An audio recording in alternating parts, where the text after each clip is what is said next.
We are in the building. We are in the building.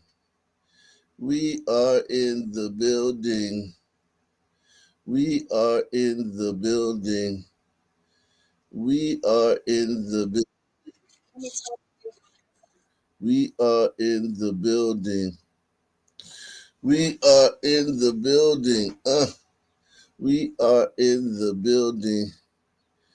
We are in the building.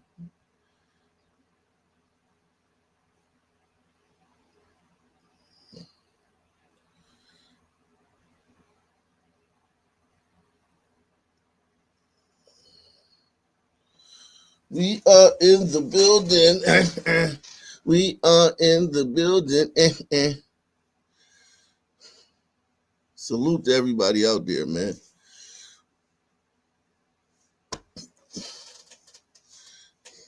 I'm like one of them streamers.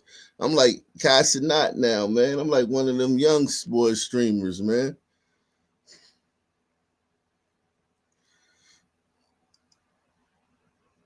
Shout out to nothing but a hound dog, man. First one in the building, yeah. We are in the building. It is.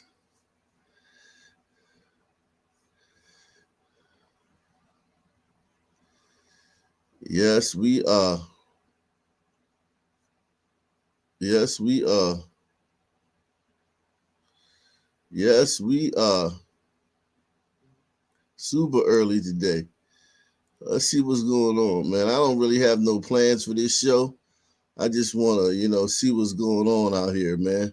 What's going on there, guys? We're back with another one, and I want to talk about this. Is Kenyon Martin is taking exception with some of the things that Anton Daniel said when he was on the live with Kwame Brown and Gilbert Arenas. Now, Anton was challenging Gilbert on, why did you sell Gil's Arena? Because it was number one in views. It was, one of the most watched programs, and they were coming on every single day. But I remember, vividly around the time where he was picked up for that federal gambling thing that's going on, allegedly, whatever's going on with that. The name shortly after changed to the Arena. Gil even says that in the live, but basically now Underdog owns at least half of Gil's Arena.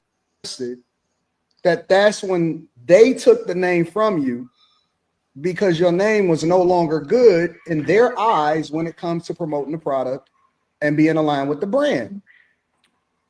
Yes, that's what I said. My expectation of you is higher because I don't look at you. I know you a contributor on the show, but I'm going to just be honest with you. I don't look at you in the same vein that I look at the rest of the niggas that's on the show because you the brain, right? You the brain, you the brain. Without you, none of them other niggas exist in my mind. It's plenty of niggas that start a basketball podcast that ain't popping at all. That shit is trash. Let's just keep it 100. Now, that part right. I mean, Anton, if you don't really have to take exception to that, man. You could just look at it like, okay, he's talking. He's making a point. Sometimes when you're a YouTuber and you talk a lot because you're a YouTuber and you're making a point. I don't look at that as him dissing the other guys on the show. I look at that more of him making a hyperbolic point. You know what I'm saying? Being like, straightforward. Just, shooting the Willy Bobo. I didn't look at that as him taking a shot at the other guys because some people might say there was times where I like Kenyon more because Kenyon is serious. And sometimes when there's serious topics on the show where you don't need a lot of laughing and joking and everything ain't funny. You know what I'm saying? And sometimes people need to be checked. And that's where Kenyon jumps in. And there's people that like him more. It's kind of like a team. This is similar to a basketball team when I look at what Anton Daniel said right here. it's similar to a basketball team, right? Everybody not gonna like the star player on the basketball team. Some people gonna like Dennis Rodman. Dennis Rodman gonna be some people's favorite player. Mike might be a lot of people's favorite player, but some people gonna like Dennis Rodman. Some people gonna like Scottie Pippen. But if somebody say, man, look, man, I'm all about Mike. If it ain't but Mike, I don't see nothing but none of the other dudes on the court. You can't respond to that as one of his teammates. As one of Mike's teammates, you can't respond to that. You can't get on the internet and say, hey, because you just ignore stuff like that. That's just fandom. I you know, and listen, I don't know what precipitated this, whether Anton Daniels said some other things in the past that, you know, got under Kenyon Martin's skin or whatever, and this was the final straw. But I didn't really see nothing. I didn't really see nothing. Nothing like worthy of like a beef over that statement, because he might not like he might only watch the show for Gil. Gil is a magnanimous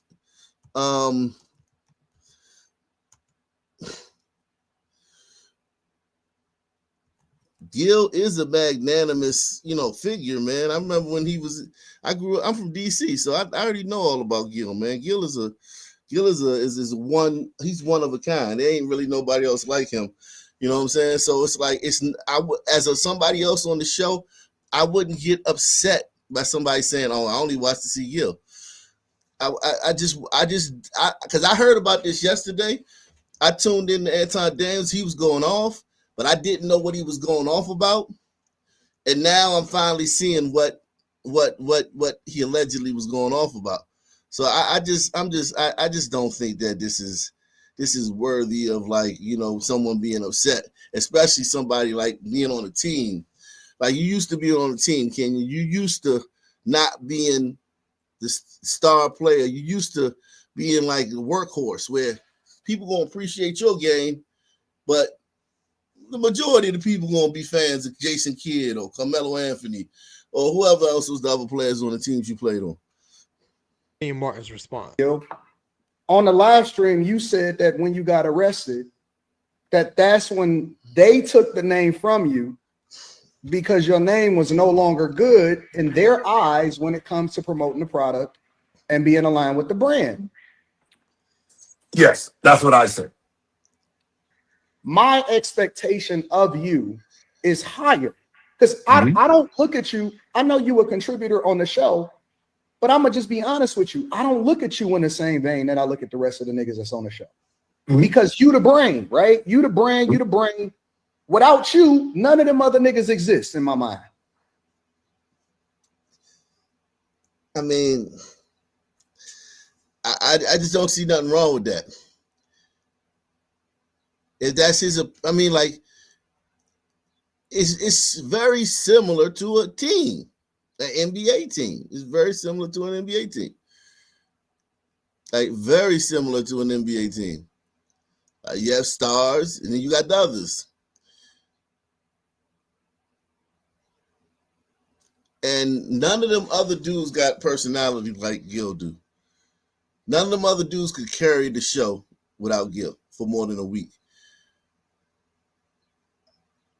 And that's just the nature of their personalities. Then everybody's not gregarious. Everybody's not funny. Everybody's not type A personality. Everybody's not, you know what I'm saying, doesn't put themselves out there. Because, you know, more people are more guarded. They don't put everything out there, you know. And when you're a person like Gil and you put yourself out there, people are attracted to that because it's like a train wreck. You know what I'm saying? You're putting yourself out there. They get to see all of you. Whereas other people on the show, they're more guarded, they're more reserved, and they're not gonna carry it. what he said right here, there's nothing wrong with what he said, except for the fact that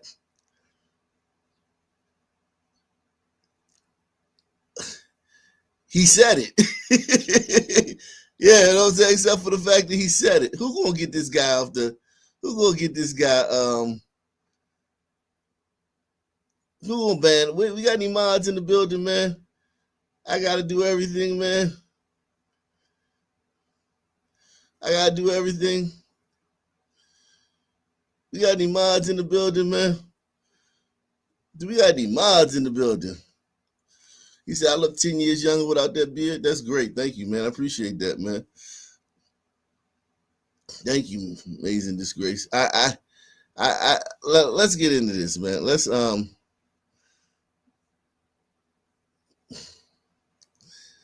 apparently, yeah, this is beef. This is a beef right now, man. Between Anton Daniels and Kenyon Martin. They beefing now. And listen, let me tell you this straight up. I like Kenyon Martin's game, man. I want him on my team, not on the other team. The hell with that. I want Kenyon Martin on my team. Okay? You get on my team, big boy. You won't get on the other team. I want you on my team.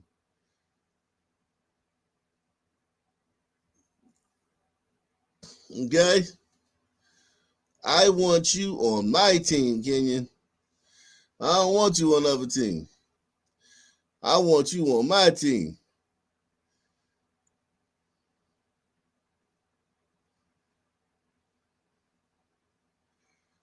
Oh, okay. Salute to you, man. Yeah, man. That's all right, man. Just try to look out for that stuff, man. Dude typed anal in the chat like 85 times and nobody blamed him. It's plenty of niggas that start a basketball podcast that ain't popping at all. That shit is trash. Let's just keep it 100. But that last statement is true, though. That last statement is true. Just because you play basketball don't mean you give good insight on basketball, which is shocking.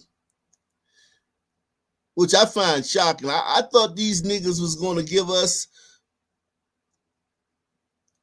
behind, like, info that we couldn't get from normal people, like about plays and X's and O's and the intricacies of the game. And them niggas get up there and they sound just like us. They sound just like regular Joes. It's almost as if they don't give you any inside information other than about like fucking hoes and playing cards on the plane. But as far as like, okay, what's this dude looking at when he's on this play? Why did he do this on this play? X's and O's. These niggas, these podcast niggas, basketball NBA niggas, they don't give you nothing that you can't get from me and two guys from the barbershop. It just is what it is. They give you nothing extra. It's almost as if they didn't play in the league. Because if you played the league, you're supposed to have, like, for instance, when you got the gangster channels, right? The thug niggas, they got their little channels. They've been in and out the prison and whatnot. When they talk about prison, they give you shit that they give you nuggets and intricacies and, you know, things that you wouldn't know unless, you know what I'm saying, as a civilian. They educate you on the, you know what I'm saying, the day-to-day of prison or of the street. Whereas if you're not a street guy or you're not a prison guy, you can say, oh, okay, that's why they did that. Okay, that's why that happened. Oh, that's why that guy pled to that case. Oh, that's why that guy, you know what I'm saying, on that corner. Oh, that's why that guy, you know what I'm saying, switch cells from this. Oh, whatever the fuck. You know what I'm saying? They give you NBA niggas. They give you nothing. They give you nothing to make you say, hey, this guy played in the league for 50 years and this guy is just been a barber, been a barber or a mechanic for 50 years. You get the same thing from both people. And that's the problem with NBA podcasts. You get nothing extra. You just get a bunch of niggas sitting around talking like niggas in the barbershop. And there's nothing wrong with that, but the insight is no different. You get no higher level of insight unless it's like, gossip about like a trade or a fight, or, they didn't like this person, shit like that. But you don't get nothing about the game. You get nothing extra about the game from any of these niggas, about the actual game on the court. From like a coaches or X's and O's or, scheme, concept, game plan perspective. They talk as if it was just, it was shirts and skins. Most NBA podcasters talk as if it was shirts and skins. You say, Bano says it's the same thing with boxing. Yeah, boxing pocket. They don't bring you into they act like it was just a street fight. They don't give you into the psychology, what the trainer was telling them to do, why they did this, whether this, yeah, that's true. Boxing, I haven't watched a lot of boxing podcasts, but the ones I've watched, you're right. They don't give you they give you nothing extra. You're no better off watching their podcast than Joe Schmo podcast, who never touched the fucking basketball in his life, but just love basketball, love watching basketball. And that's the problem with that. I think that's what Anton is talking about when he says that. Like, there's no different. They give you nothing extra, other than the fact you say, okay, this guy, he was there, but him being there only gives you that credibility of being there, being on the team, having played in the league. That wears off after like a few shows, because it's like, well, I mean, what do I know now that I wouldn't have known had I, what have you given me that I wouldn't have known, other than like, like gossip and shit, but like about the game of basketball? Nothing. Without you, none of them other niggas exist in my mind. It's plenty of niggas that start a basketball podcast that ain't popping at all. That shit is trash. Let's just keep it 100. Now, that part right there, that last piece of what Anton Daniels said, is something that didn't sit too well with Kmart, and he addressed it on the next episode of Gil's Arena, and this is what he had to say. On the thing with the other day, what's his name? The chunky dude. When you was on there with Kwame the other day. Nigga got Presto. Hello? He start off acting like he don't know who he is, though. Kenyon start off acting like he called the chunky dude, and then he act like he don't know who he is. That's funny. Unless he might not know who he is. I don't know. He might not. But that's funny, though, how he started the shit.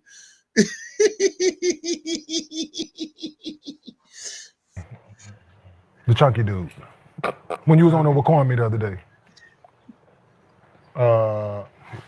Nigga got Presto. Hello? Hello? I don't know his damn name, whatever he is. Yeah, like he just like y'all chatting and this, that, and the third, and we just kept straight, like on there calling niggas nobodies and shit like that, bro. Like, nah, like that ain't more than a nobody. He was praising you for being who you are, and in the same breath, gonna be like, yeah, when them other dudes on the shows and nobody, they be nobody without you. Nobody. I think I'm been somebody for a long time now. Shout out Jesse J. Not low. Whoever that was what you said with Kwame. Yeah. The dude, I don't know his name, so obviously he's a nobody. Sounds like nobody. He's a nobody. So when we call praise for, so I just wanted to be known that like we ain't. Who is it? I don't. I don't know his name, and I don't care to remember his name. But Anton, That's whatever he is, though he was on the live feed with him, Kwame the other day. He was praising Gil for for being who he is, creating the space, and Gil was explaining about the logistics of the business, this, that, and the third, and he went on to say like, yeah, without Gil, them dudes is nobodies without you. Like, no, dude. Hey man, Not him. Right? I ain't shit without you. Ain't So like nobody's like we didn't play in the league. And, Yeah. Like Gil made us who we is. Like we some niggas. Like we some niggas off the street that grew up with Gil. That, like we carry Gil fucking bag and we. Well, I am a nigga off the street. I got a job for you. Oh, okay. Yeah, no, but we not. Yo, hey, listen, man. I will say this: all these dudes have made their own name. Yes, they did. But I mean, We ain't gonna do that. I wouldn't have responded to that. That shit right there, because now Anton Daniels emptied the clip on him. So and now Anton Daniels emptied the clip on Kenyon, man, and it's like now you gotta deal with that. Kenyon, shoot that nigga out there free throw. You know what I'm saying? Yo. That part, right? Like that part, right? We ain't just gonna address people as nobodies when, trust me, bro. Like I'm taking a high road in this because it's big. Check your DM, but that's all, dog. I know Kenyon, that motherfucker like, wait, hold on. Yeah, I want to know who he is now. Yeah, don't do that, bro. Like It's the fat dude you always be on. No. That's low. No. Now, Kenyon Martin, I understand what he's saying from the standpoint, like, we not nobodies. When we're talking about basketball, we can talk about experiences. We can talk about what went on inside the locker room. We bring something to the table that you can't just go get the average Joe. Yeah, but after a while, at first, when you first start watching them, yes, you're like, oh shit, this dude was fucking this actress, or this nigga had all the hoes, or these two niggas fought, but it didn't make the news, or you know what I'm saying, shit like that. Yeah, those shits is, don't get me wrong, we love that. But when we talking about basketball, we don't get nothing extra about basketball. Off the street, to tell you about what's going on in the NBA, the inner workings, and all these stories. Like, for instance, his issues with George Karl, things like that. They can bring those experiences to the podcast. I don't know what context Anton Daniels mean that in. You said Gilbert Arenas and Swaggy P are both from 818 San Fernando Valley, like you. Salute, yeah, man. All right, that's what's up, man. He might mean that he don't think they anybody in the podcast space, or he might say, or he might be saying that Gilbert is. Let me. What's it, Swaggy P? No. Let me see. Yeah, let me see what he said about. Is he? The other day when I saw that shit, he was going ham on Kenyon Martin. He was emptying the clip on Kenyon Martin, man. I'm talking about he.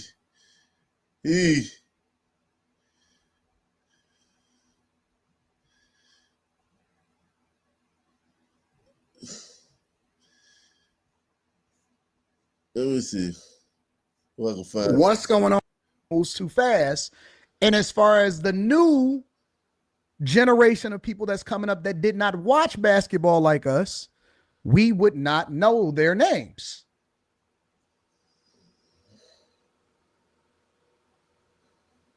Listen to what I'm telling you.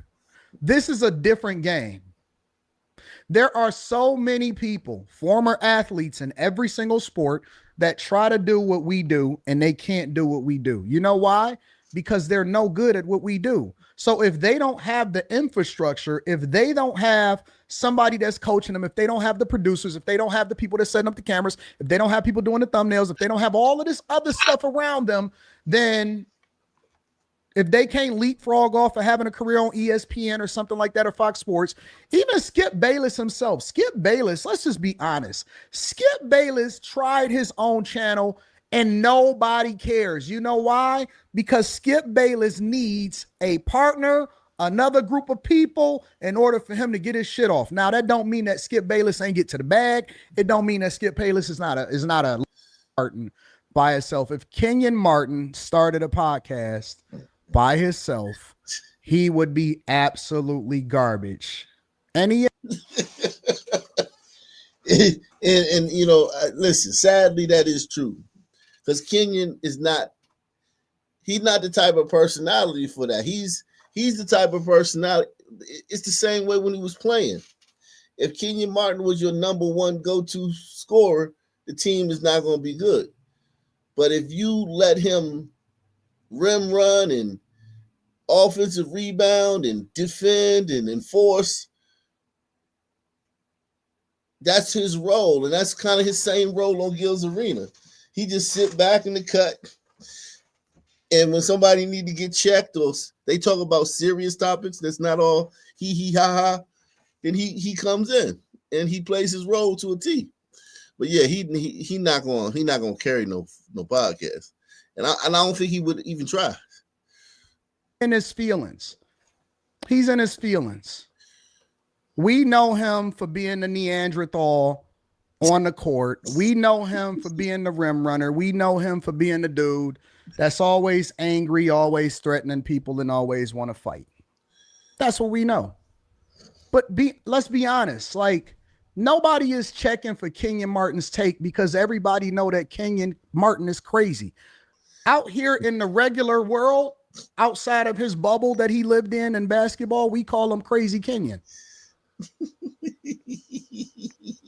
We call him Crazy Kenyon. That's the honest to God truth.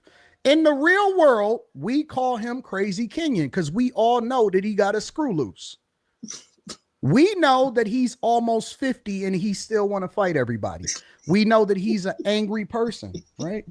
And we also know that he's a Neanderthal, honestly, and without Gil, nobody cares about what Kenyon thinks. Jesus Christ. He's a player number 2. This nigga's Luigi in real life. Oh, shit.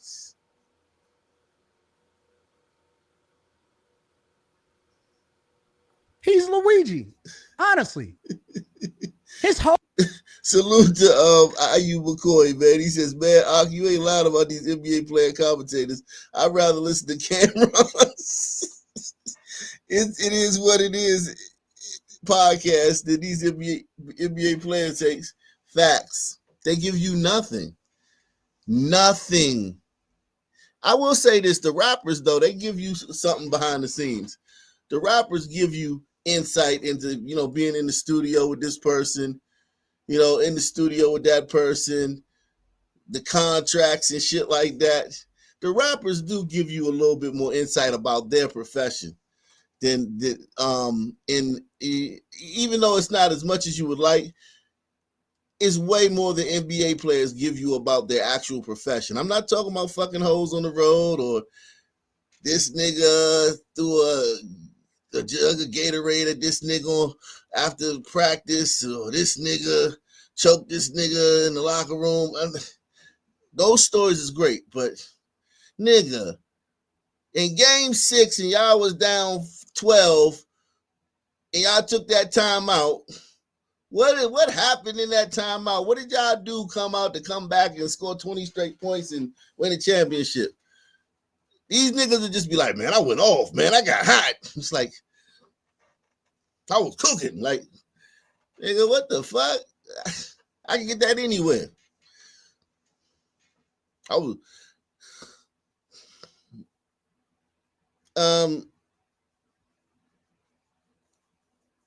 yeah, man. Salute to IU McCoy, man. Support the channel. Also, man, you know, the website, we're always live on the website. You guys got to always know we're always live on the website. All the bugs have been fixed. We fixed a lot of bugs last night on the website, man. You can go to the website. You can support the channel. PayPal, Cash App, Super Chat. You can do everything at the website, okay? The website is open. The website is there. OckNationNews.com. OckNationNews.com.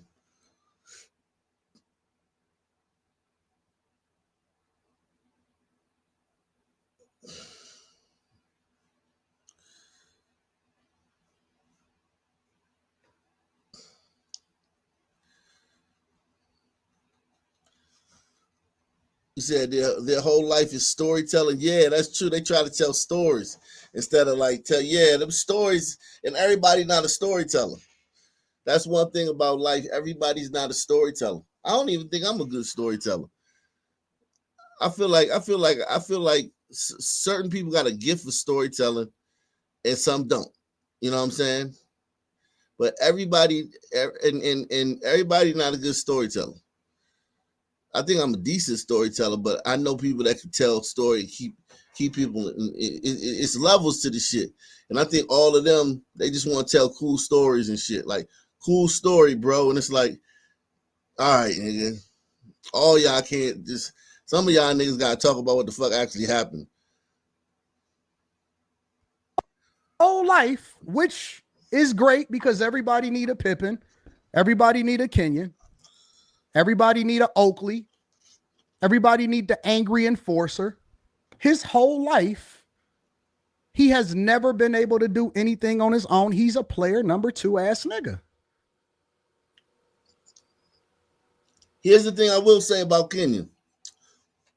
He was National Player of the Year in college and the number 1 overall pick in the NBA draft. That is... I mean, let's keep it a buck. National Player of the Year in college and number 1 pick in the NBA draft. That's something, man. And the only reason I'm saying that is because, like,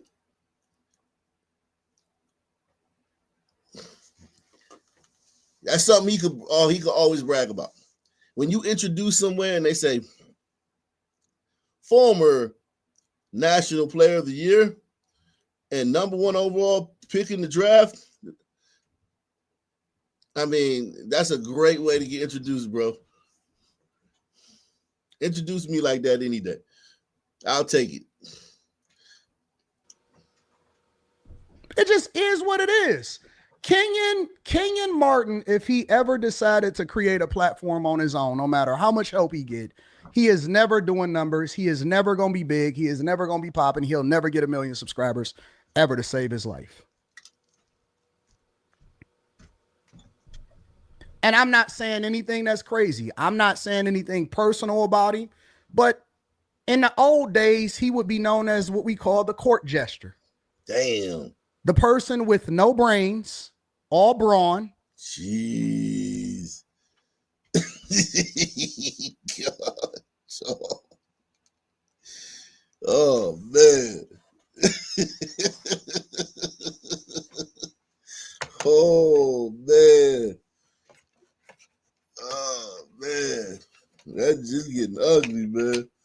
It's getting ugly. Strong as an ox. Strong as an ox. The slave masters would have got a premium for him. This is the truth. Just the truth. He would have been no leader of a movement. Nobody is looking to see what his take is. We would definitely get a premium for Kenyon. Absolutely. 100%. Now, don't let these niggas gas you up. They regular people just like everybody else. Don't let these niggas gas y'all up and think that they just this awesome in real life. These motherfuckers is retards. They are one. If you ask them anything outside of basketball, is this nigga can't even put together a whole sentence. What makes you think that you'd be a great content creator? He can't put together a whole sentence without saying, and to be honest with you, we like Rashad better. We don't know why. Yeah, I mean, I will say this. I like Rashad, man. But Rashad crazy too, man. Rashad is nuts too, though, man. He is a nut. But I do like Rashad, man. I ain't gonna lie, man. I like because he the only one that like ain't woke. Like the rest of them is woke. I ain't gonna lie, the rest of them woke. Swaggy a little bit not woke, but most of them woke, like super woke. You was on the show on opening night. We don't know why you was on the show on opening day. We wanted Rashad, nigga. We didn't want to hear from you. We didn't want to hear from this nigga.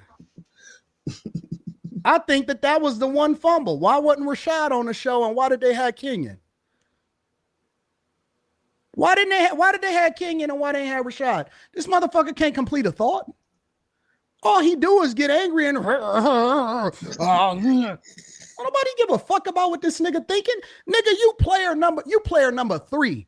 We actually like several other people above you. You should be thanking Gil. You should be thanking Gil. You should get on your knees and make it right, my nigga. Y'all said he used to stutter. I bet you he did used to stutter. You should get on your knees and make it right, my nigga. Yo, what the fuck? In the Anton Daniel's a fool, man. Why you going on him like that? That's crazy. That is crazy. He said, get on your knees and make it right. Damn. See, this is the thing. This is why I said Kenyon probably shouldn't have taken offense to that, man. I mean, now if Anton would have said this on that original screen, I could understand Kenyon get mad, but Kenyon shouldn't have got mad about what he said at first, because it wasn't really a diss. It was just, his opinion. And now we enter in the zone where like it's getting, we in the danger zone now, because it's like he done told you to get on your knees and make it right. Wow, we in the danger zone. Everybody hit the like button. Take the $5 challenge. Support the channel, guys. Don't bringing you this content early in the morning, man. Come on, man. Hit. Let's see if we get 10 people to take the $5 challenge, man. 10 people to take the challenge to support the channel. 10 people. Let's see if we can get 10 pledges. 10 people to take the challenge, man, to support the channel. Either PayPal, Cash App, or the Super Chat, man. We going in, man. Salute to Joe Curry for posting the link, man. Yeah, Anton going scorched earth, man. Anton going scorched earth. Yo, this is crazy. Yeah, and his initial comments was his opinion. He has his right to give his opinion to the show. He has his right to say, hey, man, I like NWA, but Dre is really the one that carried it for me. Because when I was young, I liked Dre. Everybody liked Easy. I was a Dr. Dre fan. Everybody liked Easy, man. Everybody liked Cube. And I loved Cube. Don't get me wrong. I loved Cube. But once Cube left the group, Dre was my favorite.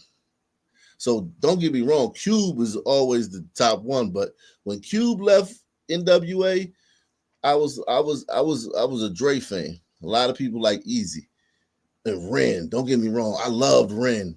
But like I'm just saying, it's so many people you can like. Everybody is entitled to their opinion. But some people may say, hey, man, Dre was the man, and the rest of them dudes, it was just like, he just carried the rest of them dudes. If you come out and then make a video about that and, get on Rap City and say, hey, man, I heard you say such and such. Now you giving that person a bigger platform, and you giving that person like, when you could have just ignored that, man. You could have just ignored that. And now Kenyon is in and this is what Anton Daniels do. This is what people don't understand, man. Muscle memory. You do something 10,000 times, you become a master at it. Do you understand? I've done 10,000 videos. I'm a master at that. If you want to spar with me verbally, it's just going to be natural. You want to spar with Tommy Sotomayor? You want to spar with Brandon Tatum? You want to spar with Anton Daniels? You want to spar with, all these guys, Joe Rogan, anybody who does this stuff and they're constantly doing it and they become masters at it, and you've been playing basketball, you out of your zone. This what's about to happen is literally what would happen if Anton Daniels got on the court with Kenyon Martin. That's literally what's about to happen. 6'10" Kenyon Martin get on the court with, I don't know how tall Anton Daniels is, but he don't look like he real tall. This is what it's about to be, the reverse of that. Kenyon is about to, whatever Kenyon would do in his fantasy, like, oh, if I get this dude on the court, I'm dunking every time. I'm gonna, block every single one of his shots, which he probably would. He probably would block every shot, and he probably dunk on him every single time. That's what Anton is about to do to Kenyon, because he's in his zone, and Kenyon's out of his water. Kenyon's out of his zone. If you wasn't born tall as fuck, you would definitely be the Neanderthal. Nigga, you would still just be a nigga in the hood doing nothing. Y'all niggas these niggas ain't got no brains. They can't think their way out of a wet paper bag. Boy, you ain't never did nothing. You ain't never built nothing. The only thing you never did was run a rim. You the court gesture, nigga. We like you because we get to sit at the court side and we watch niggas like you put a basketball in the hoop. Nigga, that's your legacy. You put a basketball in the hoop. Don't nobody want to hear your thoughts. Don't nobody want to hear what you got to say. Ain't nobody interested to see whether or not you know what 2 + 2 is. Nigga, do you know how to add?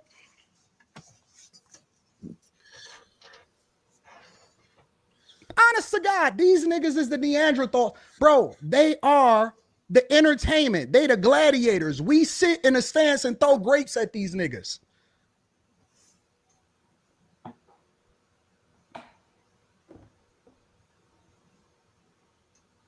It's just the facts. It's the honest to God truth. It's the honest to God truth. They said, Anton, would you ever say this to Kenyon in person? Yes. Absolutely. Hold on, wait. Why y'all think that these niggas is the big bad bullies? What makes y'all think that these is big bad bullies? Well, I will say this though. I will say this about this, right? 6'10", like I've been, you guys know I went to all the basketball camps and shit like that, and you know what I'm saying? I've been around a little bit for somebody who never really took it that serious. I've been around, right? 6'10", that's a big human being, man. You ever shake somebody's hand that's 6'10"? That's a big human being, man. You don't see. You might see a 6'10" person once a year. If you don't go to basketball games and you just travel your regular life, run your errands, do what you do, you might see a 6'10" person once a year. Press 1. That's a large human being. So I will say that, man. Like, let's not act like these dudes are not insanely big. Like, pause. I'll tell you this story, right? Lamont Jordan, he went to University of Maryland, and he worked out at the God damn, what's the name of that gym? It was a gym in side of Greenbelt Plaza. The gym was in the plaza, and you could look into them working out. And I was a security guard at Beltway Plaza in Greenbelt, Maryland. And he would come there and work out. And we're talking about an average running back. We're not talking about an all-pro. We're talking about a good running back. He could get you some yards. and he was good. But we're not talking about Emmitt Smith or Barry. We're talking about somebody who most people would never remember his name. And even when he played, a lot of people didn't know who he was. This dude was so big. When I say he had to turn sideways to come into the door, he was so wide from shoulder to shoulder that he had to turn sideways to come into the door, into the gym. He couldn't just walk through the door like everybody. He had to slide through the door. And he's 5'8", 5'9". He's not big. He's not tall. But it just go to show you like a serviceable, regular running back, a run-of-the-mill NFL running back. This dude had to turn sideways to come into the door because his shoulders were so far apart and his arm muscles were so far apart.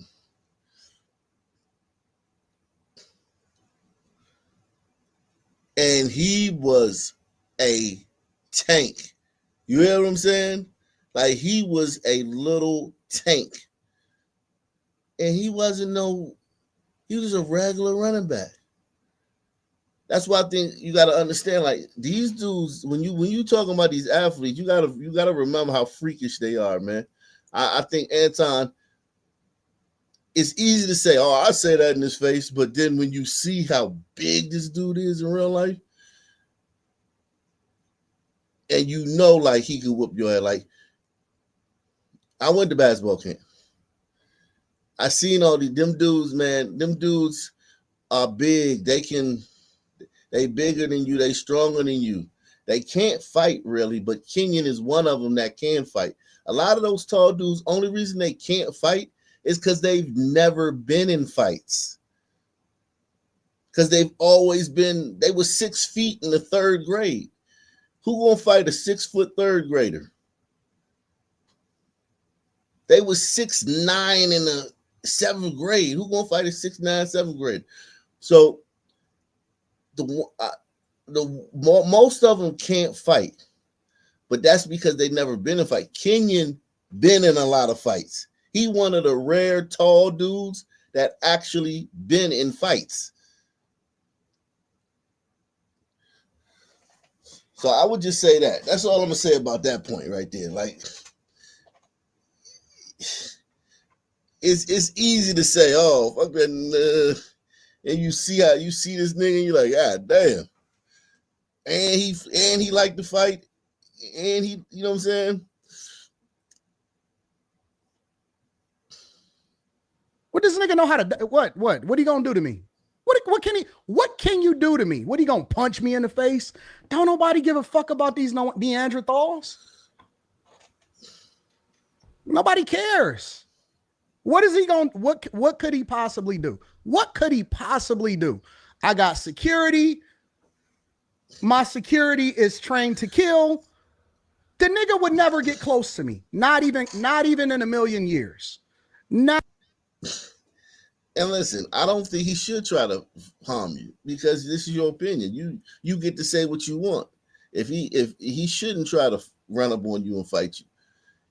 He's 6'10". Professional athlete. He shouldn't try to run up on somebody that's probably 5'9" or something like that. That would look weird, man. You know what I'm saying? He shouldn't do that.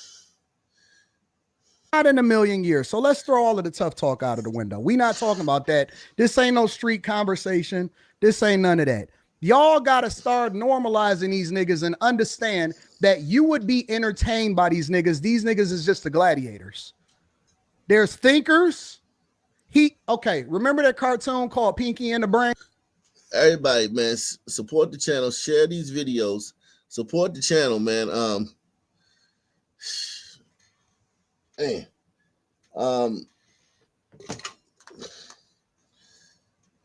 Support the work we doing here, man.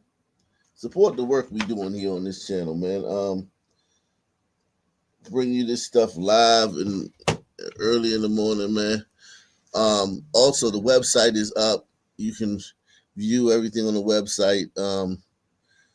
We are in the building. I'm gonna get into some more stuff in a minute. I just wanted to talk about this, man. He said, "Oh Lord, I have security after." I remember Derek Coleman beating up my friend back in the '90s. Jesus Christ. Yeah, Derek Coleman is the type of dude you don't want. You don't want. Yeah, some of them dudes in the NBA can fight. Like they but a lot of them that's big like that. You know, how you gonna fight? You're a foot taller than your classmates. You know what I mean? Like you're not really fighting like that, man. And when you're fighting other dudes that's tall like you that can't fight either. But Kenya know how to fight though. This nigga's pinky. He's pinky in real life. The nigga pinky. Do you know why the majority of athletes go broke within, and I ain't talking about his finances, but just in general, do you know why the majority of athletes go broke within 5 years? Because they dumb. Most athletes are dumb. They are dumb. That's why y'all gotta stop praising these athletes and these rappers and shit like that. These motherfuckers is dumb as hell. Now, for this nigga to get offended, it shows me how dumb he is, because it means that he can't actually put together what was said and that it wasn't supposed to be offensive toward. And this the nigga, only nigga that got offended on the couch. And then he gonna try to get a team. He said all of y'all with an S. He said all of y'all with an S. It was all of us that he included. Don't let this nigga Kenyon gas y'all up and get y'all embarrassed on a live stream. I'm just giving him a little tap, on the butt. Good job, Neanderthal behavior. Good job, Neanderthal. Good job. Now shut up and dribble, my nigga. Just dribble. Just talk. Give your opinion. That they give you a platform to speak on. Shut up and dribble. We don't want to hear from these small pea brain niggas. God bless you, bro. Listen. You did good. Toby. You did good, Toby. You ran that rim and you put that ball in that net. You did good, Toby. Now your homeboy put you on. Your homeboy got you on a show, and now the nigga want to act like he all that. Nigga, you been giving, nigga, everybody done looked out for you. You've been player number 2 for every team you own. You player number 4 on Gil's Arena, and you player number 0 when it comes to this content creation game. So, and we know that you a numbskull. So what I do know is this video is probably going to make him madder. He can't control himself because he don't have no self-control. He ain't having no self-control in NBA. He ain't got no self-control on the couch. The nigga still want to fight people at 47 years old. Nigga still trying to get into fights. I'm going to fuck Kwame Brown up. I'm going to fuck him up when I see him. Shut the fuck up, man. Shut the fuck up. Don't nobody care about what you talking about, my nigga. Nobody is scared of you. Everybody got a gun.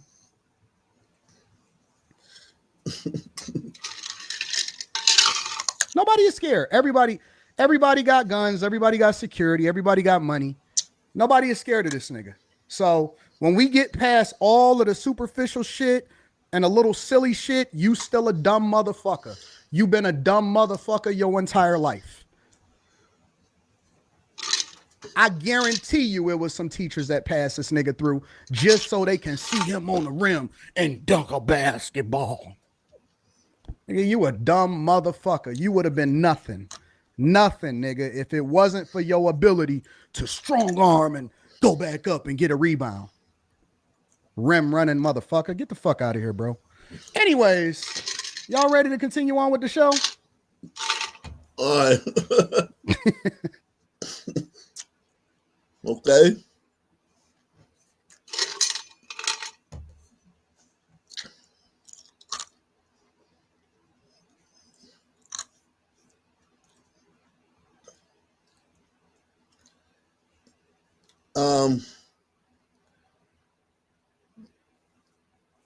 that a current NBA player and a current NBA head coach had been arrested as part of the FBI's investigation into illegal sports betting and rigged poker games. Chauncey Billups, who was head coach of the Portland Trailblazers, and Terry Rozier, an active player for the Miami Heat, were among 34 people arrested. The NBA has placed both of them on leave. Billups was released from custody late yesterday. He's accused of being the face of a poker scheme backed by organized crime that defrauded victims of more than $7 million. Rozier has been accused of informing a bettor he would pull himself from a game in March. I will give this, though. He holding his head up high. He holding his head up high. He holding his head up high, man. And, bro, he lucky. I think he got inducted in the Hall of Fame last year. If he wouldn't have got it, he would have never got in after this. This right here, boy, this tarnish your legacy, boy. March of 2023 with an injury. That information was then allegedly used to wager on Rozier's unders. This obviously received enormous attention everywhere yesterday. The NBA released this statement. We are in the process of reviewing the federal indictments announced today. Terry Rozier and Chauncey Billups are placed on immediate leave from their teams. We will continue to cooperate with the relevant authorities. We take these allegations with the utmost seriousness, and the integrity of our game remains our top priority. We have complete coverage. Tim Bontemps was at the FBI press conference yesterday, and Brian Windhorst, of course, our NBA insider extraordinaire, working the phones all day and talking to everyone. Wendy, I will start with you. We've just gone through the facts as we know them. I think most people spent much of the day yesterday reading everything they could and finding out about it. What are the most important things fans should know and be thinking about as they wake up this morning? Yes, obviously, when you hear the words rigged poker games, mafia, and X-ray glasses and things, that it's incredible, jaw-dropping. But I think what NBA fans have to realize is that there's two cases here. There's the poker case and there's the NBA case, and they're separate. They are separate. They are linked by a few individuals who are charged in both, but the poker thing is fascinating. Will probably be made into a movie someday. The NBA thing is something that is completely different. There are two charges being leveled in people with the NBA. One is the leaking of inside information about which players may be able to play in games. That is what Chauncey Billups is accused of, that the NBA is concerned about. The NBA is obviously worried about Chauncey being involved in illegal poker games and potentially other people being involved in that. But what the NBA is dealing with is the fact that Chauncey is accused by the feds of telling bettors that certain players were not going to play in a game before it was public information. In fact, a number of people were accused of that. In the case of Terry Rozier, he is accused of something that the NBA has already investigated. This was not breaking news to the league. They knew that Rozier had been investigated 2 years ago for coming out of a game 9 minutes in, and the sports books flagging that day, Greeny, the sports books flagged unusual betting on his unders. What the reaction in the league has been is, number one, shock at Chauncey Billups being involved in this. Chauncey Billups is one of the most respected and liked players in the league, coaches in the league. He is a Hall of Famer. And then the question is, what happened with the NBA's investigation into Terry Rozier? Why did the NBA do an investigation into Terry Rozier and then allow him to keep playing when the feds obviously have indicted him? And I talked to the league office about this at length, and the answer, unfortunately, is not very complicated. The NBA office is not the federal government. They did an investigation, but they do not have the power to wiretap. They do not have the power to get all the phone records. They do not have the power to get witnesses to roll over on one another. They just were not able to corroborate the charges. And I've seen things go around about conspiracy theory, about how everybody in the NBA gets in Hall of Fame. NBA don't hold back, man. They not like prestigious. Like, see, the NFL, you got like all these different positions, and all the positions are like so different. Like, you know what I'm saying? And baseball, you got all these different positions. Everybody got a different skill.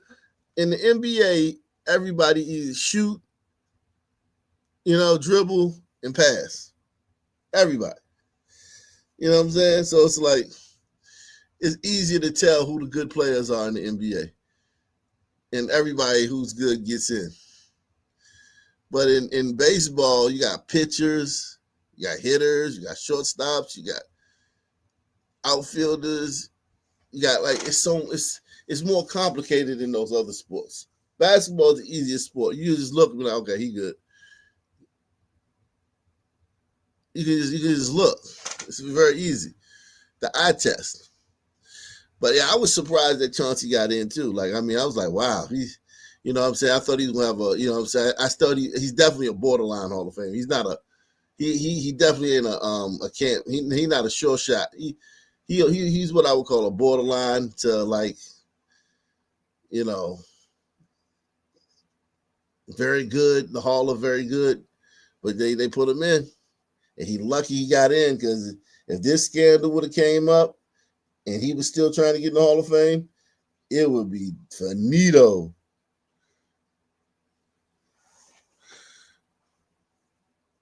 Yeah, it would be finito for him, man.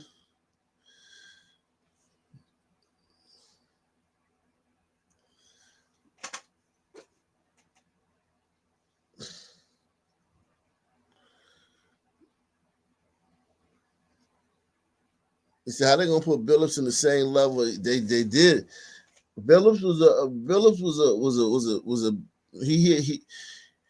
he was deadly from them shots, man. Them 3-pointers, man. He was a deadly he's a dead-eye 3-point shooter though. And he's solid, man. They won a championship. I think if they didn't win that championship, he probably wouldn't have made it.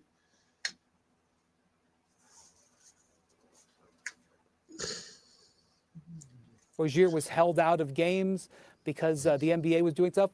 Unfortunately, it's just that the NBA ain't the feds. And that is definitely something to worry about and be concerned about, as gambling is more a part of our lives. But that, unfortunately, is the simple and direct answer. You were there for the FBI's press conference. Fill in whatever holes we're missing here. What else do the fans know? Yeah, so as Brian just laid out there's two parts to this story, right? On the one hand, you have the proliferation of inside information and guys knowing what's going on with the team before the public does and being able to give that to bettors to get an advantage. The other thing is a guy, obviously, what's indicted with, or what the implications are for Terry Rozier, being a player who is able to manipulate their own situation and, you know, be able to bet the unders, right? If you know a guy's going to be out after 9 or 10 minutes, you can bet the under, you can make a profit on that. So to me, the two questions going forward for the NBA in terms of an on-court reaction to this. One is there going to be more stringent requirements for teams to announce what's going on with players?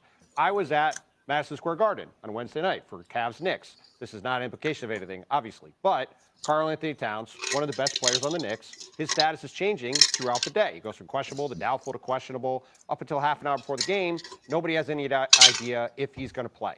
Does the NBA need to change that? Do they need to have that decision be made hours earlier so then everybody knows, okay, this guy's going to play, and then there's no ambiguity there?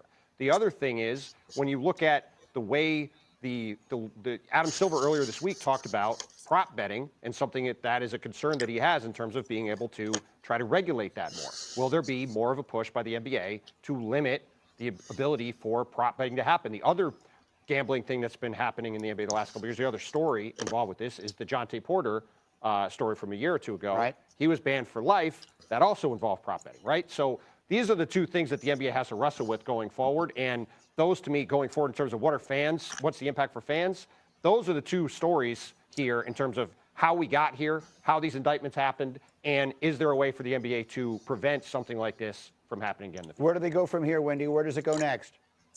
Yeah, so the NBA is going to have to definitely re-examine its policies, because here's the thing, Greeny, there's this soft target that has existed, frankly, for decades.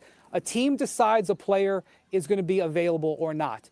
And oftentimes that happens in the morning at shoot-around. Today, there's like 10 or 12 NBA games. There'll be 10 or 12 or 24 teams having shoot-around. They're going to decide on players' availability in many cases today. But then they don't necessarily update the injury report. They're supposed to, and the NBA knows about this soft target. And as sports gambling has become, more proliferated, they have changed their reporting rules and forced teams into reporting more accurately and more quickly. And they find teams that haven't. But teams. Oh.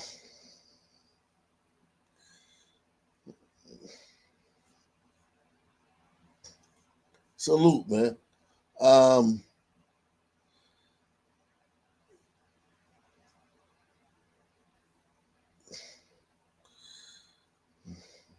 so yeah, Chauncey Billups did bet. He is being accused of betting on games. He's not being accused of just betting on poker. He's being accused of of giving information on basketball games. You talking about basketball games. Yeah, he's cooked. His career, his legacy is cooked. His legacy is cooked.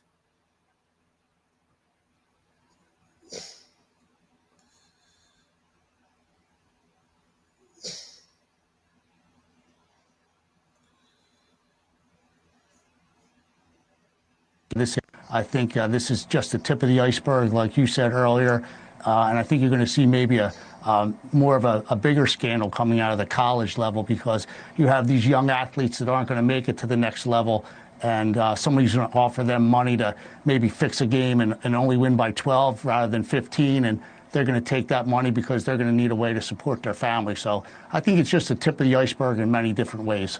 I think this is just a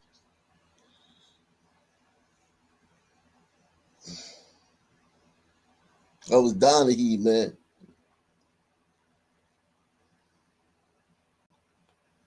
Disgraced former NBA referee.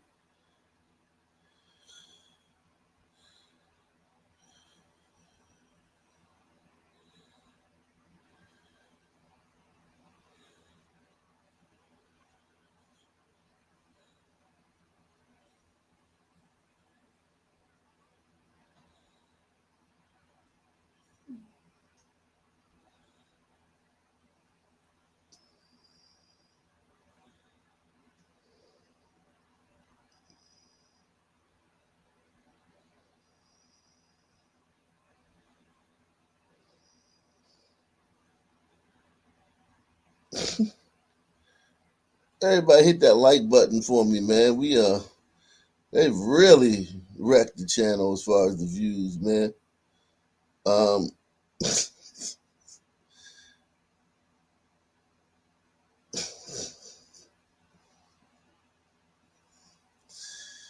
Oh man, let me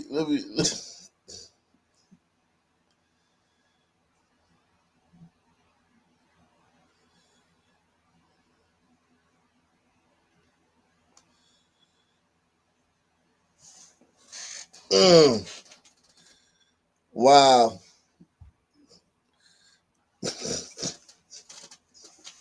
Yo, listen, I'm black. I would never bring this nigga to my country, man.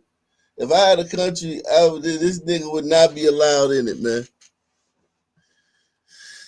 This nigga would not be allowed in my country.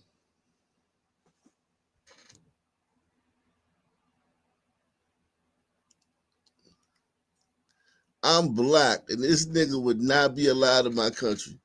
No, no, no. No way. I would like to come to your country. Nah, man. Nah, bro. Nah, bro. Nah, man. Nah, man. I would like to come to your country. Shout out to Chili Mose. He says, peace out. Did they make this about racism? Yeah. Oh, you talking about the Stephen A. tried. Stephen A. tried. He making it about Trump. Stephen A. trying to make it about Trump. Like, oh man. Let me play Steve. He said the country needs asylum from him. Yeah, man. Look at this nigga, man. Look at this nigga, man. I just don't understand white people, man. Why the fuck would you bring this nigga into your country? Why wouldn't you just be like happy, like, whew, thank God we don't have nobody like this in our country?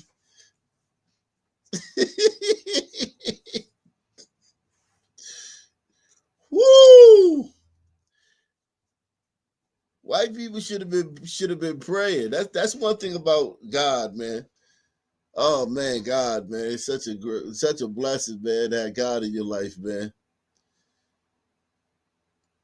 because you supposed to be thanking God that you don't have these niggas in your country. White people is like, we want to show how godly we are and how altruistic we are by importing millions of these niggas in our country. Like, you gotta understand, some of these white countries have imported millions of these niggas. Just think about that. You got millions of these niggas. Look at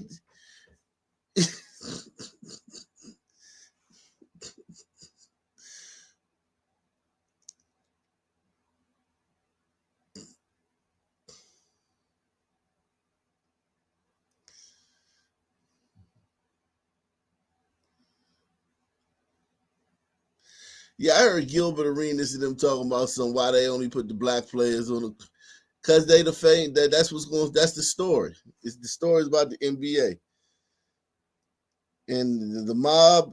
None of the mobsters. Nobody knows who any of those mobsters are. We ain't had no famous mobsters in 20, 30 years.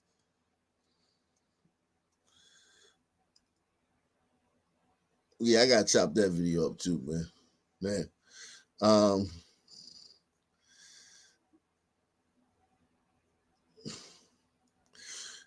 He said he had one job, not to kill someone. Listen, you know how hard that is when you with this guy.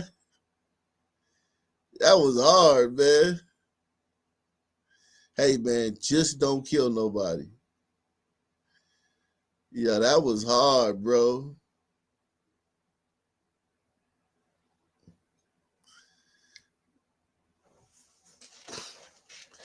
That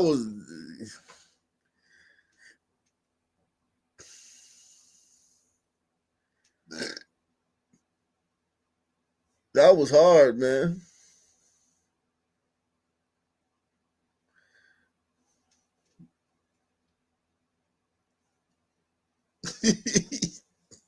I'm just looking at this nigga and I'm like, yo, fuck anything or fuck anything. I just wouldn't let him in off of looks, man. Just the way that nigga look, I wouldn't let him in. Like, I would just be like, nah, bro. I would just, you put your hand on somebody's chest when they in line. I'd be like, all right. Then I see him and I just be like, put my hand like, nah, bro. Nah, bro, you gotta go in the back for further screening, man. You gotta go in the back, man. We need to screen you some more, man.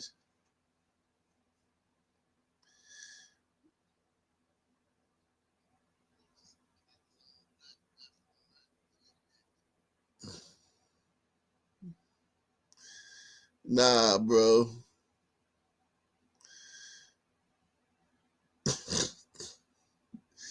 Nah, bro.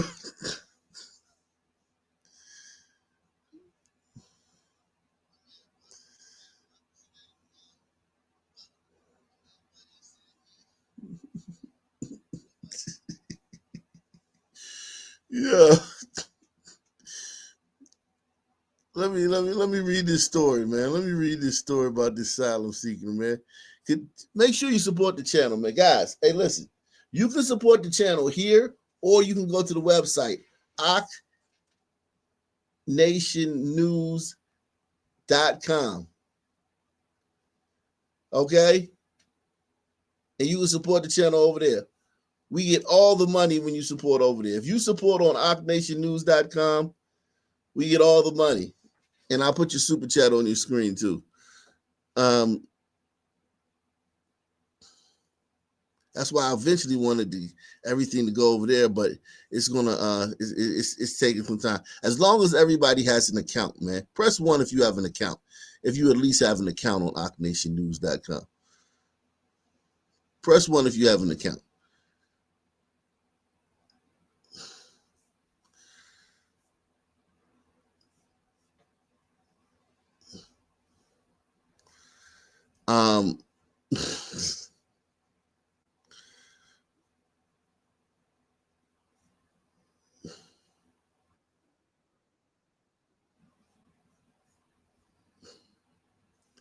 if you've gone over there and created an account. Because the rollout to that site was kind of janky because I didn't have everything that I thought it was gonna. I thought it was gonna be spectacular, but then all the bugs started appearing. I was like, oh shit! But now we got 90% of the bugs worked out, man, and everything's good over there, man. I'm eventually wanting to just live stream over there, but it's all good, man.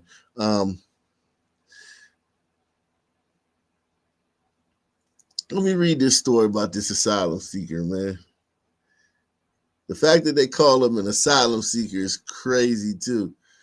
The fact that y'all call them asylum seekers. This nigga ain't seeking no motherfucking asylum.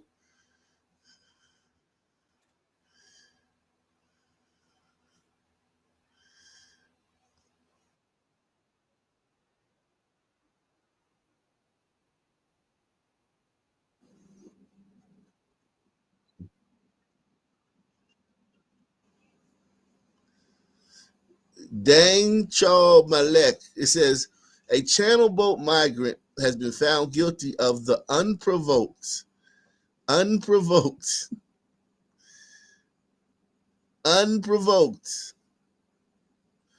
okay? Unprovoked murder of a British mother who worked at an asylum hotel where he was living. Dang Charles Majek, who claims to be 19 but has no documentation, stabbed Rhiannon White 23 times with a screwdriver as she talked to her best friend on the phone. 3 months after Majek is believed to have illegally entered the UK on a small boat. The attack on a platform after the mother of one, 27, finished a night shift on October 20th last year and made a 90-second walk from the Park Inn Hotel to Walsall to the town's Bescott station. The Mail can now reveal that Majek, who is from Sudan, arrived in the UK by small boat on the same day as the Southport attack, which triggered anti-immigrant riots across the country, including at migrant hotels in July last year. He showed no emotion as a jury at Wolverhampton Crown Court took just over 2 hours to unanimously convict him of murder and possessing of an offensive weapon. So basically, this dude came to UK to go to prison. He thought he thought coming to a white country and going to prison was better than living in a black country.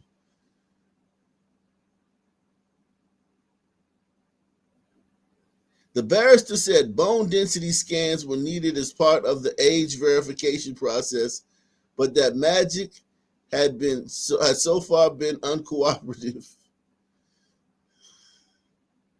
The judge said he would also require a pre-sentencing report before jailing Majek in order to help determine his minimum term for the mandatory life sentence for murder.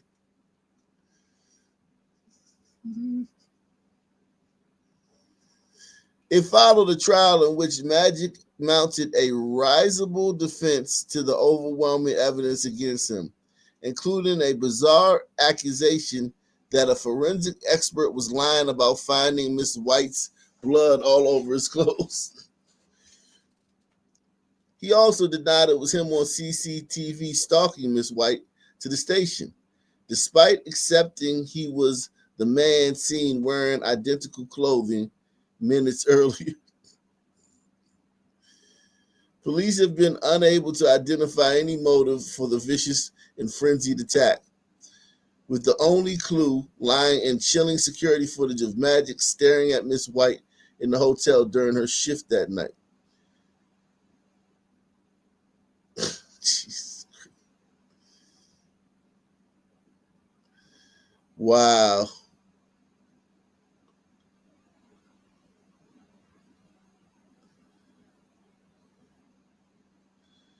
Jesus Christ.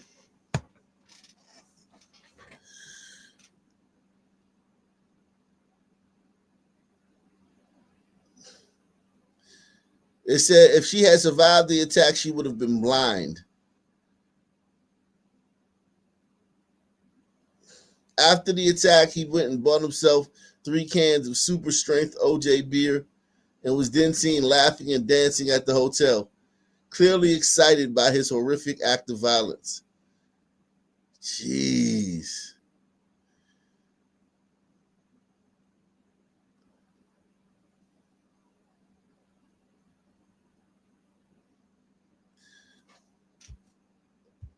So let me show you.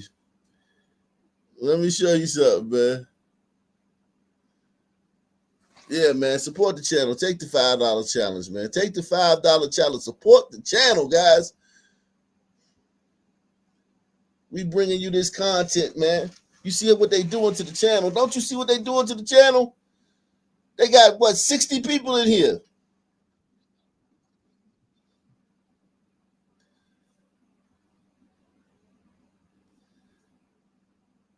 It's 50 people in here. Y'all see what they doing to the channel, man? Support the channel, man.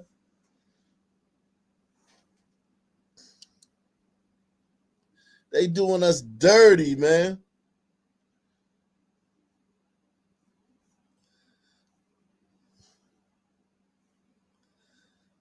I'm trying, man. I'm trying to figure out what's going on, man. I don't know. I don't know what's going on. I don't know, man. I don't know, man. But yeah.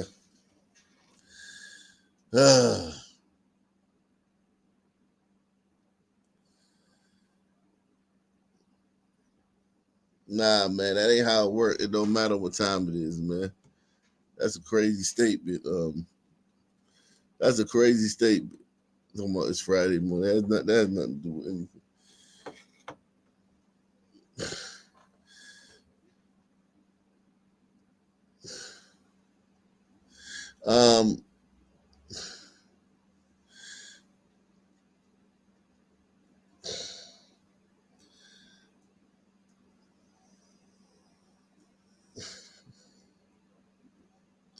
You see him staring at her? This is him staring at her before he killed her. So he was over here. She was sitting right here. This is her right here. She's sitting down right here, right? She work at this little place, right? At this little station or whatever, sodas and shit right there. And he's staring at her. You can see her looking away, trying to not make eye contact.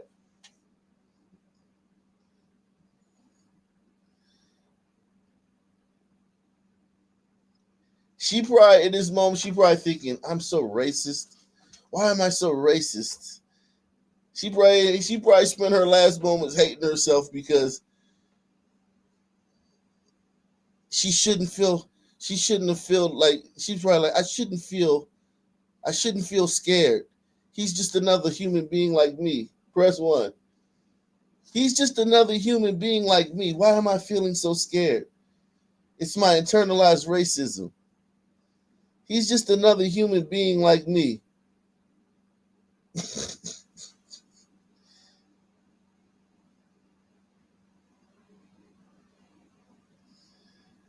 She got up and left. That nigga followed her and then stabbed her 23 times with a screwdriver. And then came back, it was dancing and laughing.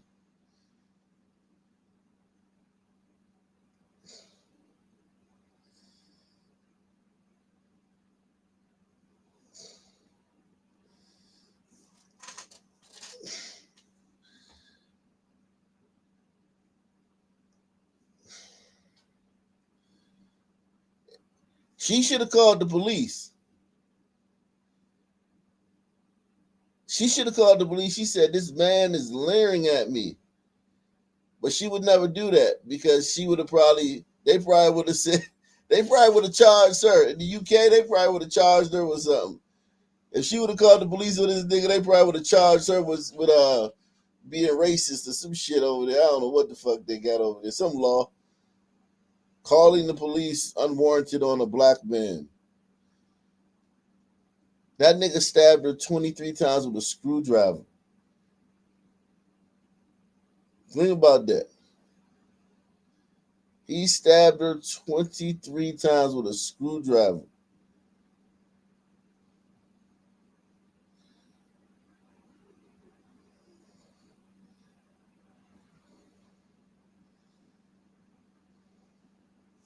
You can see she looking away. She like, oh shit, let me look away so this motherfucker don't get any ideas.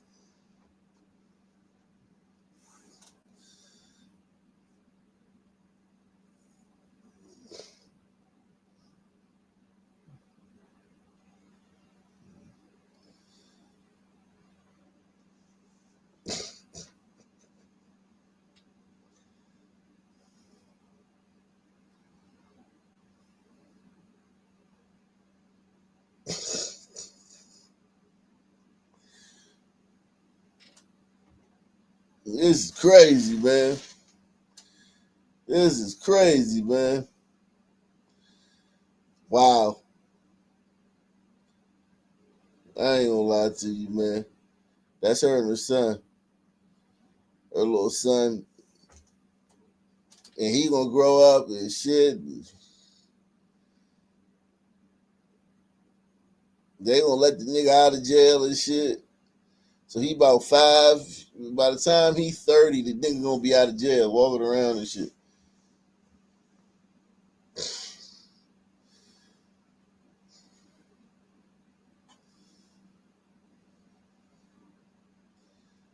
Damn.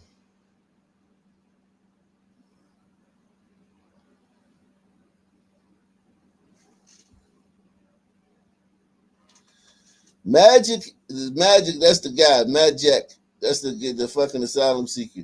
It says he had been on the run. Magic had been in the process of applying for asylum in the UK, despite having already lodged a claim in Germany on the basis he was fleeing war in Sudan. But he appeared to forget this was the supposed reason for his asylum claim when he gave evidence, instead telling jurors he was on the run from a soldier who was threatening him because his family had refused to let him marry his sister.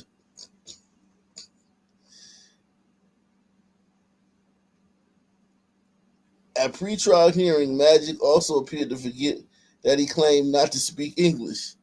When a Sudanese Arabic interpreter was not available to assist the court prosecution, Michelle Healy KC offered to translate the proceedings into German for Magic. But when he was asked by Ms. Healy in German if he spoke German as well as English, Magic responded 9 before quickly adding, no, only English.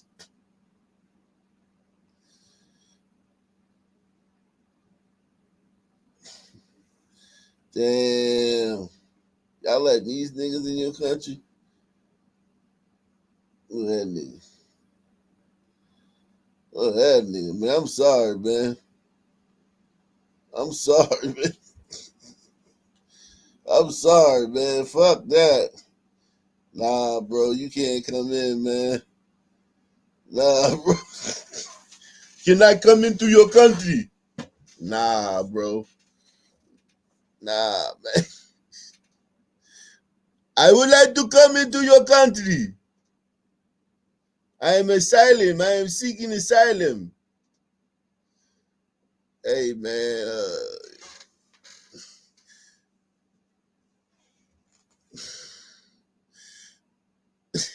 Nah, man.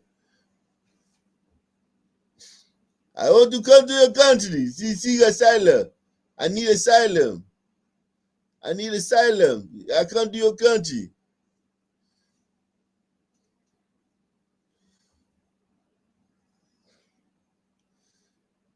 Are you serious? Nah, bro. No way, man. No way.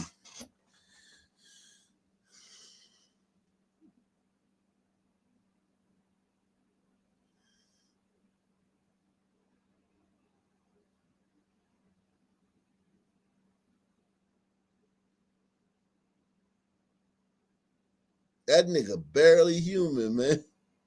That nigga is barely human. Like he just passed the cut of being human. Let alone let him in your country. Like, nigga, we gotta figure out first, are you a human being, nigga?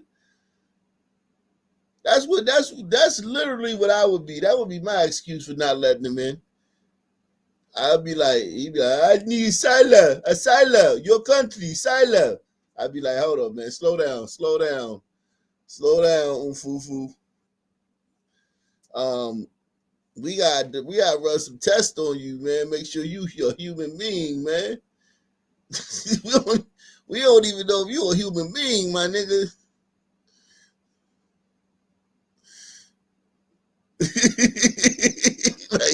like slow down. You talking about asylum? Fuck that, nigga.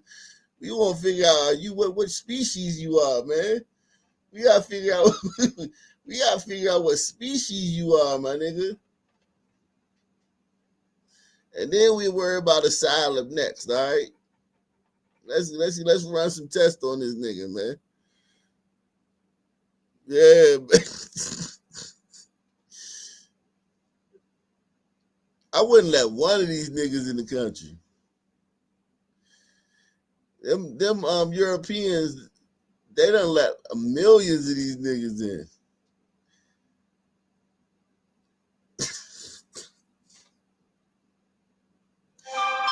Millions.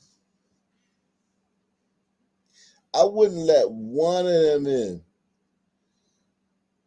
I wouldn't let one of these niggas in.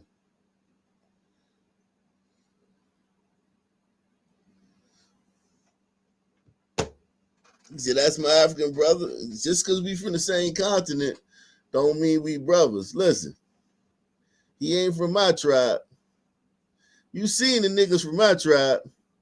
They all in the NFL and the NBA. This nigga don't look like this. This nigga do not look like nobody from my tribe. This nigga do not look like nobody from my tribe. I'm sorry. This nigga from a different tribe, man. He ain't my brother.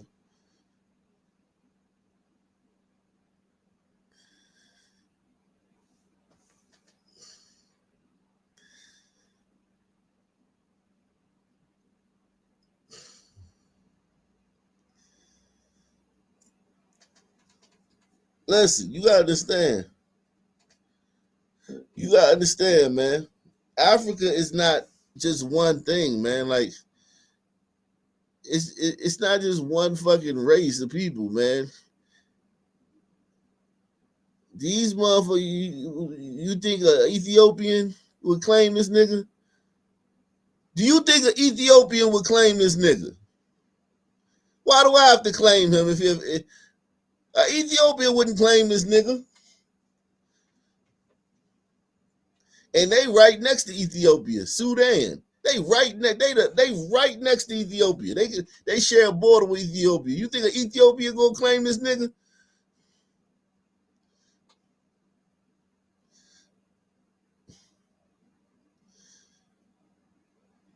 That African shit is just a group. It just like, yeah, all these people, don't get me wrong, they got some similarities, dark skin and shit like that, and don't get me wrong, there's some similarities, but nah, motherfucker, this motherfucker, I don't know where this motherfucker is. This a whole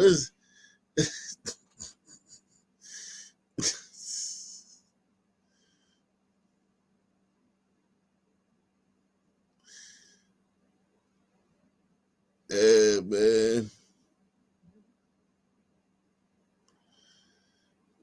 Yeah, man. Nah, man. Nah, you ain't putting this nigga on mine. No. I don't listen. I got nobody in my family, my African side, the Nigerian side, we don't have one nigga that look like this. We don't have nobody who looks like this, even remotely close. Even close. We don't have nobody even come close to looking like this. He is from another tribe.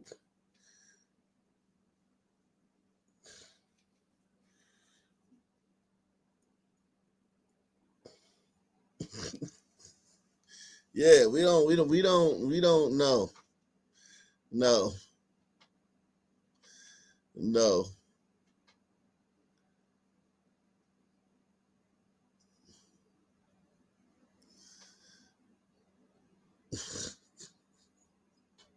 I'm sorry, man. I wouldn't let him in, man. Do he look like he's from Somalia? Like, just run that through your brain. Does he look like he's from Somalia? So is he from Somalia? What the fuck do you think? Does it look like it?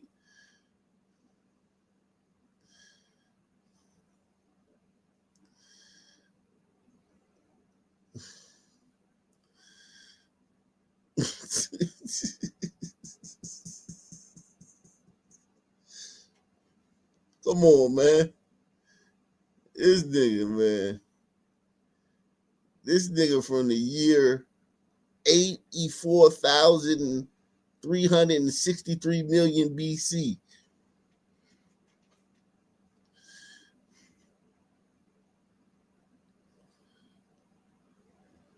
I like asylum. Asylum. I seek asylum.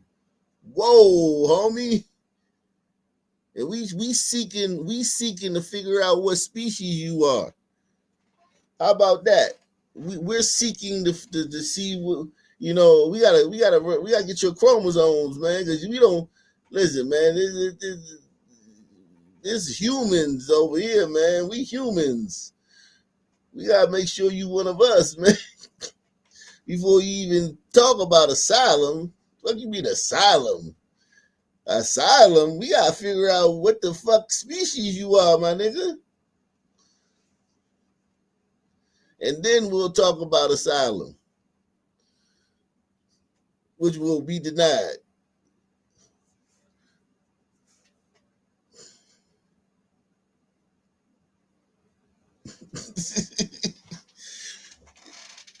What the fuck? I feel so sorry for this lady, man. I feel so sorry for her because he was staring at her and she knew she was in trouble. Ain't no way you can't feel, ain't no way if this dude's staring at you, you don't feel danger. If you a woman and this dude's staring at you,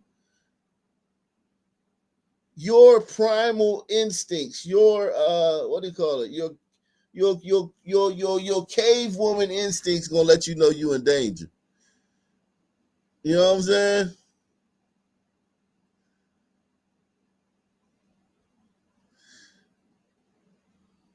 Like, look at her. She knew she was in danger. She knew she was in danger. She couldn't do nothing about it though, because that would have been racist. She's like, shit, I can't do nothing about this shit. This nigga is staring at me and shit. I can't do shit because they ain't gonna call me racist. If I call the police or if I say something, they gonna call me racist. Let me just look away. Let me look away. Hopefully he'll get the message. Nah, that nigga did not get the message.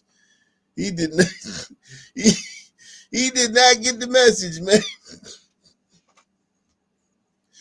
Oh man. Take the $5 pledge, man. Support the channel, man. Look what they doing to this channel, man. They are doing some wild shit to this channel, man. They got us at, we can't even break 100 now, man. They got it to where we can't even break 100. We can't even break 100, man. Support the channel, guys.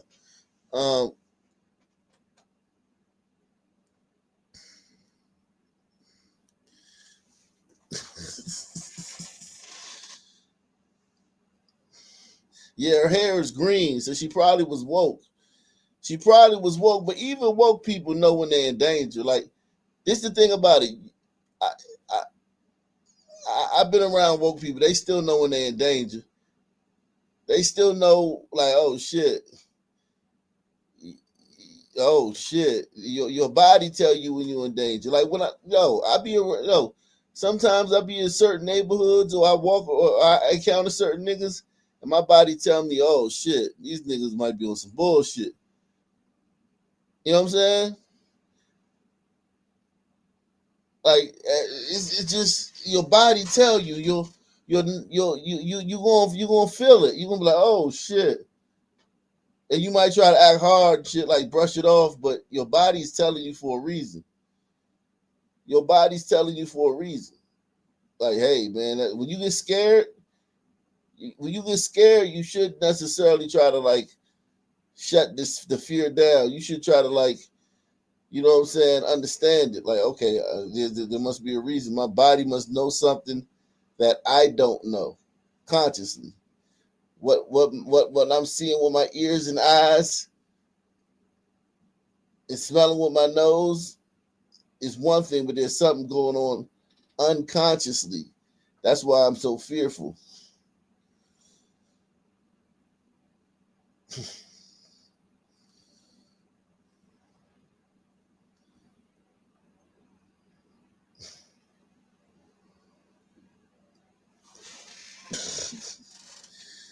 Yo, that nigga straight bodied her shit. That nigga stabbed her 23 times.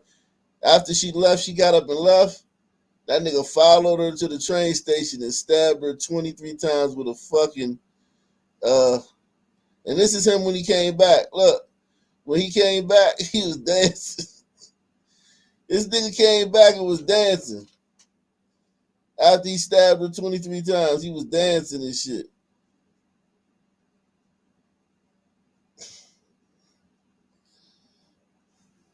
And singing. That nigga ain't even try to get away. He ain't even try to get away, man. I guess he figured he was gonna get denied. You know what I think now? It makes sense now. Prison in a white country is better than life in a black country. Press 1. So if he thinking, okay, they're gonna deny my asylum claim, they might deny it. Let me just go ahead and get locked up over here so they can't send me back.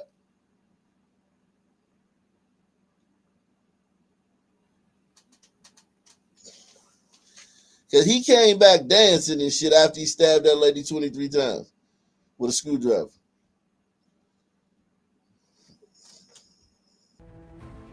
Welcome to a recovery experience designed for comfort, privacy, and healing.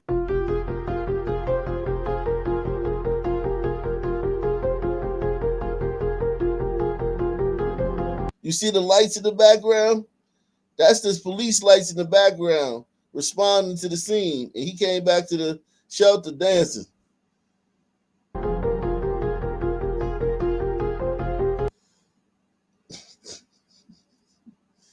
Yo. No thanks, my nigga. Nah, we good. We good over here. You can go asylum somewhere else, man.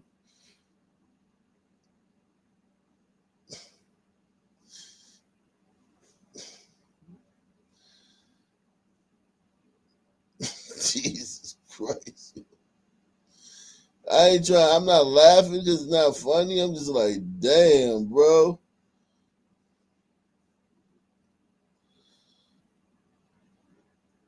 Everybody be quiet, man. Shut up. Shut up. Black woman speaking, man.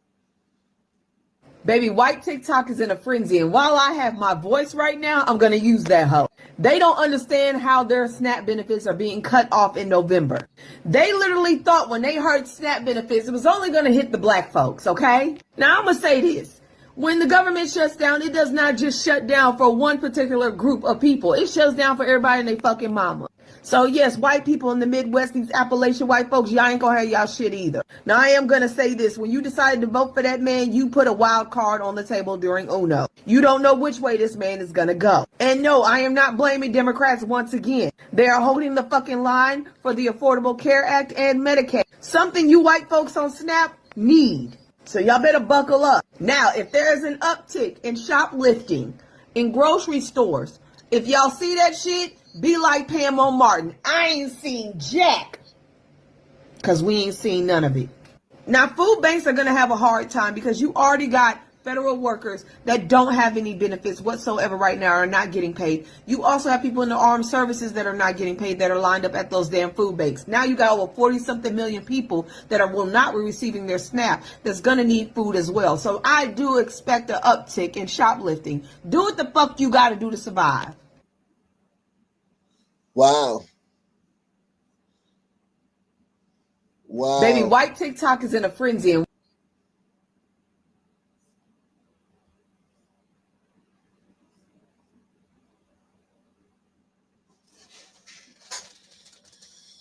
wow.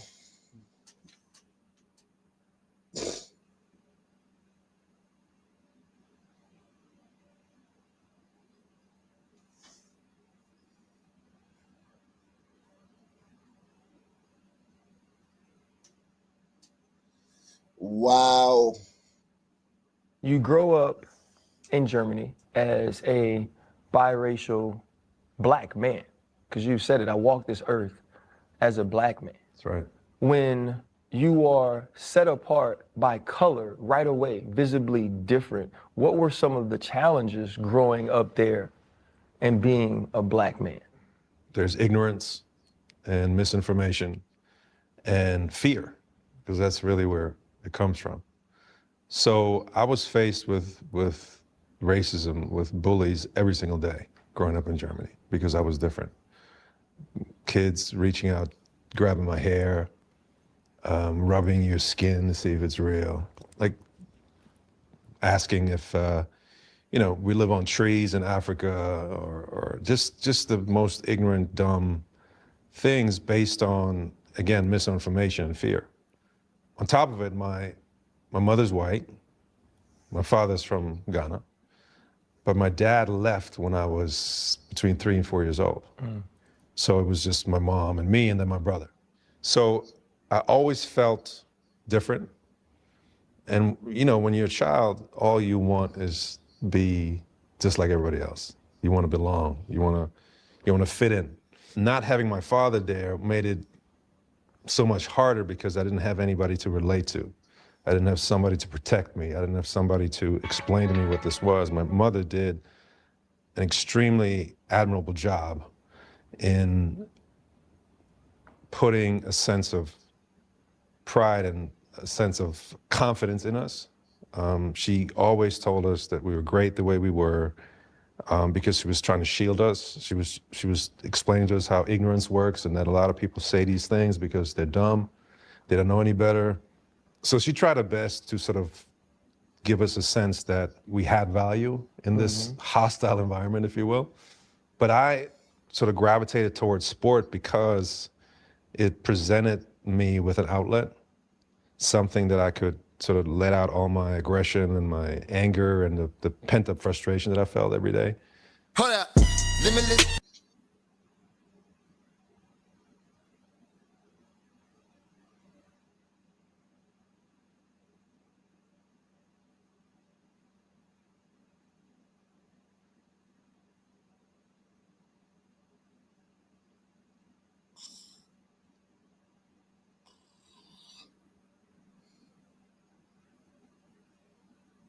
Wow.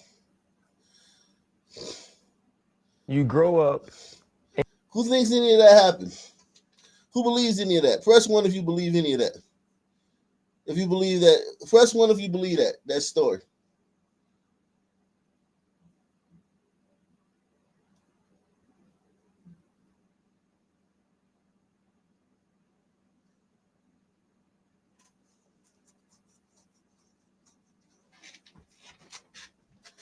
Germany, this would be the 90s or the 80s. He's my age. This would be the 80s or the 90s. Germany done had blacks since World War I. Germany done had black people since World War I. That was the 1900s. You got, how many bases do you got in, how many American bases do you got in Germany full of black soldiers?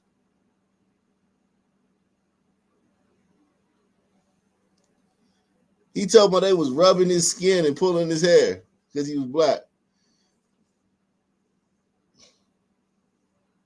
Like they had never seen a black person before. And he's biracial too. He's not even black. He's biracial.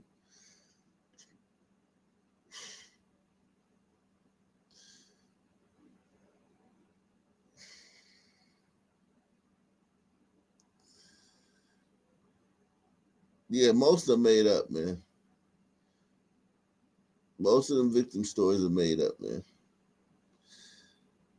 All right, man. This is a good show, man. I just wanted to come on in the morning, man. See the vibes, man. See how things work in the morning, man. Salute to you guys, man. Thank you, man, for joining me, man. I'm gonna get up out of here though, man. Salute, man. See you guys later, man. Peace out.